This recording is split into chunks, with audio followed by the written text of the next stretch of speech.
J'ai fait cette vidéo pour dire que lundi je serai devant la mairie de Tence parce que je vais faire la grève de la faim. Tout simplement parce que j'en ai marre de toutes ces parodies judiciaires, administratives et associatives. Voilà, avec ma fille, ça fait quand même bientôt 7 ans qu'on vit un cauchemar incroyable. Je connais des menteuses et ils nous disent si elle se prostitue, ce n'est pas la première, ce ne sera pas la dernière. Donc au bout des moments, on ne peut rien faire à ça. Main dans la main, Ilona et sa maman témoignent aujourd'hui de l'impensable. À 12 ans, la fillette est placée en foyer. 6 mois plus tard, elle tombe entre les mains de proxénètes. Pendant 3 ans, elle va se prostituer et alerter de ce que vivent les enfants du foyer. On faisait des cris d'alerte, on leur montrait que les filles se prostituaient. Les filles du foyer, elles se droguaient dans la chambre, elles faisaient des malaises. Et malgré qu'on leur disait tout ça aux éducatrices, au grand directeur du foyer, il n'a rien fait. Des enfants placés sous la protection de l'État et des départements qui se prostituent, il y en aurait des milliers. Cet avocat marseillais a déposé ce matin une mise en demeure pour faute en responsabilité à l'encontre de la présidente du département des Bouches-du-Rhône. Puisque le 3 juillet 2018, elle a été enlevée par 2 gendarmes et 3 éducatrices pour une fusion. Ces 2 gendarmes qui sont venus n'ont pas vraiment compris l'ordonnance de placement. D'autant qu'ils connaissent des enfants qui sont vraiment maltraités et que ceux-là, on ne vient pas les chercher, quoi. Et donc ils m'ont conseillé de faire le contradictoire de l'ordonnance, quoi, d'apporter toutes les preuves, ce que j'ai fait. Entre autres, les preuves de certains mensonges de faux en écriture de Anne-Cécile Guignard, jugée des enfants du Puy, puisqu'elle m'accusait de ne pas tourner ma fille vers l'extérieur, alors que ma fille, j'ai apporté la preuve qu'elle faisait un cursus musical, qu'elle allait au cirque, et parfois à l'équitation, à la médiathèque, et puis qu'elle participait aux manifestations de Tence. Elle m'accusera aussi mensongèrement, alors que le faux en écriture c'est punissable de 5 ans d'emprisonnement, mais pas pour tout le monde, que j'avais déscolarisé Marine alors que j'ai bien un papier comme quoi elle est bien inscrite en 6e.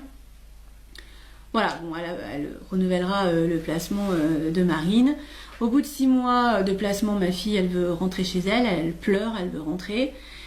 Et donc la responsable de l'ASE, Madame Seki, décidera de faire une suspension de tout droit. Donc je n'ai plus le droit de l'appeler, de la voir, d'écrire à ma fille, de lui apporter même ses cadeaux pour Noël et pour son anniversaire. J'ai plus aucun droit. Il fera de même pour le département de l'Essonne et des Yvelines, une première.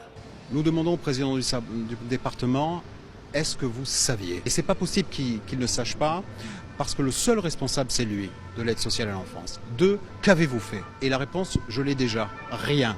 La prostitution de l'enfant placé, en France, c'est un scandale d'État qui est sourd. Aujourd'hui, une trentaine d'enfants demandent des excuses et des explications. Ilona, elle, est sortie de foyer il y a 1 an. Elle essaie difficilement de reconstruire un semblant de vie de famille auprès de sa mère et de laisser derrière elle ses années d'enfants placés. À savoir que cette responsable de l'ASE, Madame Seki, n'a pas de numéro à délit en son nom puisqu'elle s'appelle Madame Miramont. J'écris au tribunal administratif pour dire que cette femme travaille illégalement pour le département. Ils me répondront que j'apporte pas assez de preuves. Bon, en tout cas, de me taire. Donc cette suspension qui devait durer 3 mois durera 13 mois puisque la reprise des liens dépend du rapport de cette responsable illégale de l'ASE. Et au bout de 13 mois, on a le droit d'avoir une visite médiatisée d'1 heure par mois avec ma fille. Cette visite médiatisée n'est jamais mise en place, donc je fais la grève de la faim pour l'obtenir, je l'obtiens. Et puis après c'est le Covid, donc je ne verrai pas ma fille. Et puis après là, je n'ai plus aucun droit, je ne la vois plus, je n'apparais même pas dans l'ordonnance en fait, c'est fini, voilà. Cet enfant appartient à l'ASE et à toutes ses associations.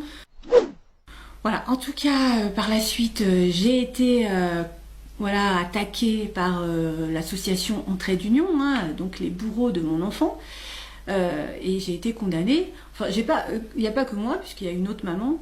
J'avais fait une vidéo pour soutenir cette maman qui avait la même association, donc Entraide Union, donc ses enfants n'allaient pas bien, ma fille n'allait pas bien. C'était quand même pour la soutenir et confirmer le fait que cette association fait quand même beaucoup de défaillances, quoi. Et donc j'ai été condamnée, j'ai été attaquée en diffamation, alors illégalement, encore une fois, parce que déjà j'avais raison, parce que je disais pas de nom, et d'autre part parce que le président de cette association n'avait pas la légalité pour m'attaquer puisqu'il n'a pas fait d'assemblée générale. En fait, ce monsieur n'a pas tous les droits, normalement, hein, dans le droit français, puisqu'il doit demander à tout le monde s'il a le droit de prendre l'argent pour faire signifier ma vidéo par un huissier et de prendre cet avocat de Paris qui coûtait un bras. Voilà. Bon, bah lui, il a pu s'octroyer ce droit sans aucun problème, puisque bah, normalement c'est nul en omission matérielle et donc ça rend caduque la procédure, hein, irrecevable, hein, cette procédure. Donc du coup, non, on a quand même été condamnés malgré les preuves de tout ça. Et je suis même allée en cour d'appel de Riom. Il y avait un juge qui me dit, bon, bah, de toute façon, oui, c'est vrai que vous n'avez pas tort, hein. Mais est-ce que vous croyez vraiment qu'on va condamner une association qui a plus de 60 établissements et qui fait marcher la justice et tout plein de gens? Ben oui, la justice, oui, il faut qu'elle respecte les droits, quoi. Ben non, c'est pas comme ça que ça passe, en fait, hein. Non, voilà. Donc j'ai été condamnée. Et par la suite, j'ai voulu monter une association d'intérêt public, hein, à mon tour, puisque bon, je me suis dit, quand même, toutes ces associations, elles touchent entre 300 et 600 euros par jour et par enfant pour emprisonner des enfants qui ont juste envie de rentrer chez eux, avec des parents qui ne sont pas forcément maltraitants, hein. Je vais quand même préciser que moi je ne suis pas contre les placements d'enfants, je l'ai déjà expliqué. Mais par contre, si on pouvait faire du qualitatif au lieu de faire du quantitatif, et puis surtout avec des preuves avérées, hein, parce que bon, j'ai quand même rassemblé plus de 350 dossiers, ces parents, ils ont un casier judiciaire vierge, hein. Et puis alors, quand on voit de quoi on les accuse, des suspicions sans preuve avérée, de surpoids, sous-poids, phobie scolaire, retard scolaire, manque de cadre, fusion et conflits parentaux, bon, je pense que voilà, on peut placer d'autres enfants pour de meilleures raisons, hein, voilà.